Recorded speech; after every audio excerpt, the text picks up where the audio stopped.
to actually come to the conclusion that we are actually free. It's very difficult to express it. We couldn't sleep, for days before the referendum was done.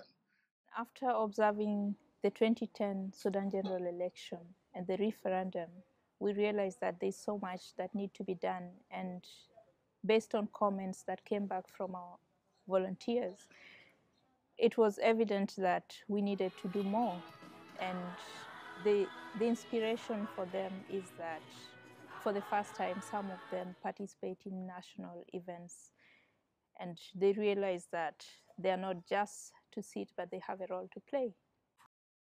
South Sudan is a multicultural society that sometimes issues to do with language barrier is one of the factor that we face, especially when we get into the ground. And two, it's always not easy for people to understand. There's a little bit, a small sense of divided nationalism. So these are some of the things that we face, especially when we travel to some of the states that. There's a group of South Sudanese who came from diaspora, and they're still branded to be outsiders.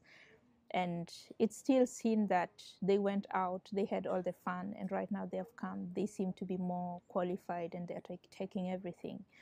Still, the same group as South Sudanese who lived in South Sudan has an issue with people who have come, for example, from Uganda, from Kenya, from Ethiopia, Eritrea, to do business around in South Sudan. And to our analysis, the reason the conflict is escalating because we don't have strong policies in place.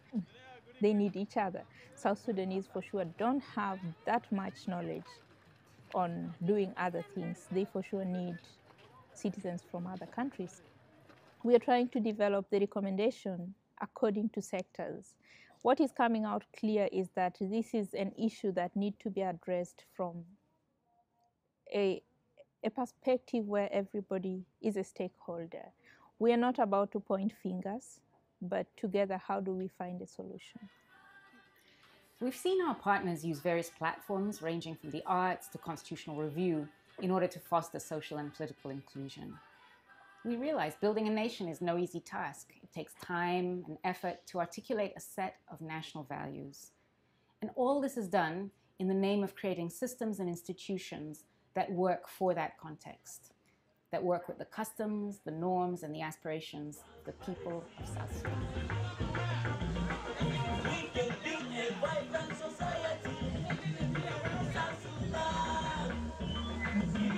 Spoke of the quest of national identity. We need to bring people together to address cohesion. We need to look forward to see that communities peacefully coexist. Like if we get information from this community and we share it to the other community, or maybe the public performances that we do, always that's not one community that comes in. People from different communities come to our performance, and as a result, they get the same messages that we get from other communities. We share together. Therefore, it brings some kind of cohesion. Drama maybe is the most influential method of reaching people's feelings.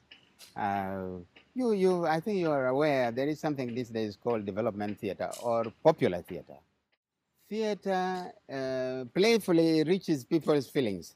You talk about things in such a very joking way and that word and all that, but then in the end, people may laugh. People may just curse you that these are mischievous shops and all that. But in the end, they go home with messages about the plays that had been performed on the open or even in theater.